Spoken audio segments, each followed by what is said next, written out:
What is up, guys? It is KikiZilla101 here yet again, and today we are going to be starting our very first ever versus review, a series where we're going to be pitting two figures against each other. Now today's versus review is all inspired by this figure, the 2010 Safari Ltd. Carnegie Collection Carnotaurus. This has been the definitive Carnotaurus figure for a decade now. It is a beautiful masterpiece of a Carnotaurus. It does have some minute flaws, and it has held up for years in terms of accuracy in depicting this incredibly sleek and fast animal. This animal has not been interpreted this well for a long time, and fans have not been able to get their hands on it very easily because of how hard it is to get it in the aftermarket. The Carnegie Collection and this figure have been discontinued, so this figure is very hard to come across now. However, the massive legacy that this figure holds is definitely felt. Certainly the definitive Carnotaurus. But with a decade passing, it is definitely time for some companies to step up and take on the mantle of the definitive Carnotaurus figurine. And in 2019, just that happened. Two figures squared off to take up the mantle of the definitive Carnotaurus figurine in the long absence of this beautiful Carnegie Carnotaurus. The first one was the Safari 2019 Carnotaurus, and the second was the CollectA 2019 Carnotaurus. Both figures bring a lot of different elements to the table, so let's dive into this versus review and see which of these two will take on the mantle to be the definitive Carnotaurus figure. Let's get ready to rumble.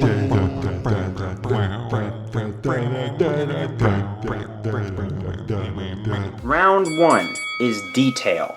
Starting off on the Safari Carnotaurus. It has very tiny, minute details across the entire body. It also has all these nice osteoderms with a lot of nice wrinkles and mixed in here. However, the detail does get smudged out in some areas, and the wrinkles do kind of distract you from some of the detail occasionally. Creases and crevices and musculature on this figure are very, very well done. On the other hand, the CollectA figurine here has very poppy detail consistently across the sculpt. Very small, not quite as small as the Safari's detail, but it is very small and bold. The musculature is definitely here, not quite to the extent of the Safari one, but just enough to be very noticeable. The claws and everything are very nice and sharp. The thing that brings it down in the same way that the Safari one's smooth detail is the paintwork here actually does kind of smudge in some of the details and kind of matte them together. That definitely does bring back the detail on this figurine a little bit. However, I think the big thing that really sways this fight in one direction rather than the other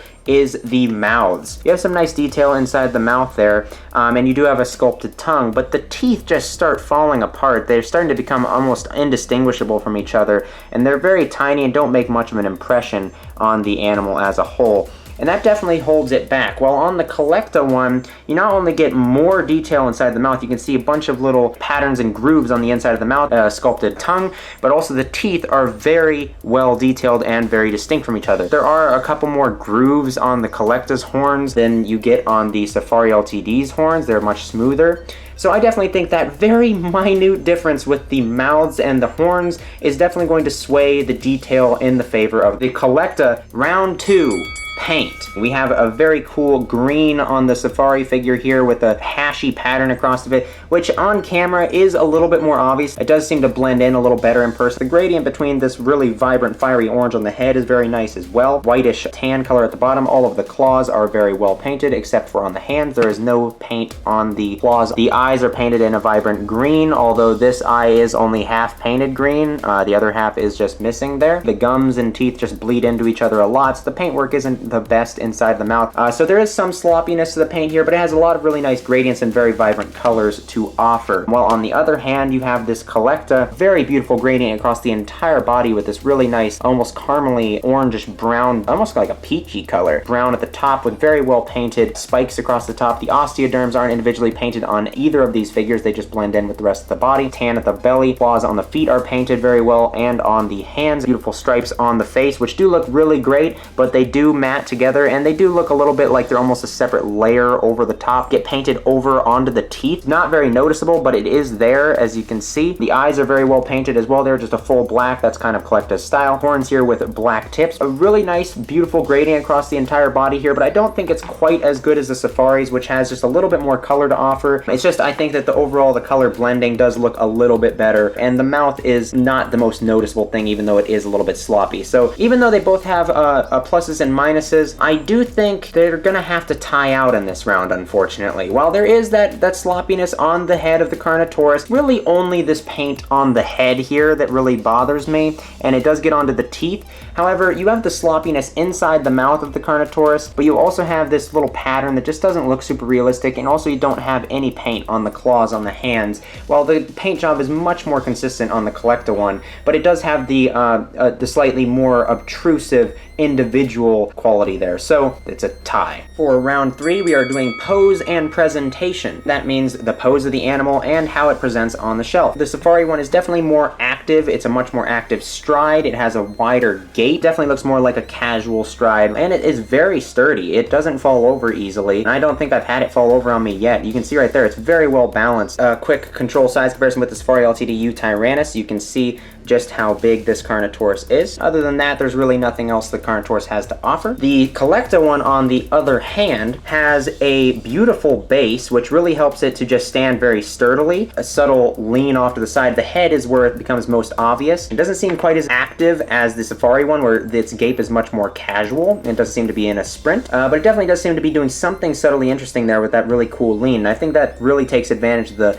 the base a lot, which in fact, the base is very well detailed in its own right. Something else that the CollectA figure does come with is this really cool 1/40th scale paleontologist, which goes with all of the deluxe 1/40th scale figures, which is clearly not a 1/40th scale figure. This is more like 1/35, but this definitely comes with something that's really cool because it just gives you a general scale, even though it's not accurate, and that definitely Carnotaurus is much smaller than this. This is more like Disney's The Dinosaur Carnotaurus size. It definitely does add a little bit to your display, and I think that's definitely what is going to give the CollectA one the edge in this fight and give it a victory over another category. All of these battles have been fairly even so far, but coming into the 4th category with Paleontological Accuracy, this is where the CollectA one absolutely curb stomps the Safari one and doesn't let it breathe. This is one of my major criticisms I had with this figure and almost made me consider not getting it in the first place. The accuracy of this figure is just simply not its strong suit. This guy definitely does not accurately depict a Carnotaurus. The neck is far too short. It really needs to be much more elongated. The head is too large and the snout is too elongated at the front. You almost should have the same amount of space behind the eye as you should in front of the eye. The eye placement is a little bit too far forward, I believe. The teeth are just very odd, and the jawline is far too upwardly curved. It should be a lot more subtle, and you can't blame it on the lips making it look that way, because if you see the teeth, they perfectly follow with the lips there. So the jawline is actually incorrect as well. The head is far too bulky. Carnotaurus had a very slim head, and this is just way too large. The arms are actually too big too, and they also look like little latex gloves that were filled up with water. They don't really look like the actual hands of the animal. They're far too wide and far too short in comparison to how big their hands are, and the positioning is definitely far too downwards. They should be far more parallel with the body because of the shoulder joint of Carnotaurus. It didn't really allow for fully downward facing arms. The legs are well done in terms of length, but the feet are a little bit too large. This is definitely to help it stand, so I'm not really going to heavily critique it there. The biggest issue with this thing is it is so bulky. It is just a really chunky dude. At least it works for the tail here because it should have a massive tail. Carnotaurus had a massive cauda femoralis, longest muscle in the tail here, which is actually what they make this animal a absolute speed demon in a straight line and make the tail very stiff. I think the tail does definitely bend a little bit too much on this figure, but the tail overall in bulk isn't that bad. It's mostly the rest of the animal that is just far too wide. If you guys need a proper reference, here you go.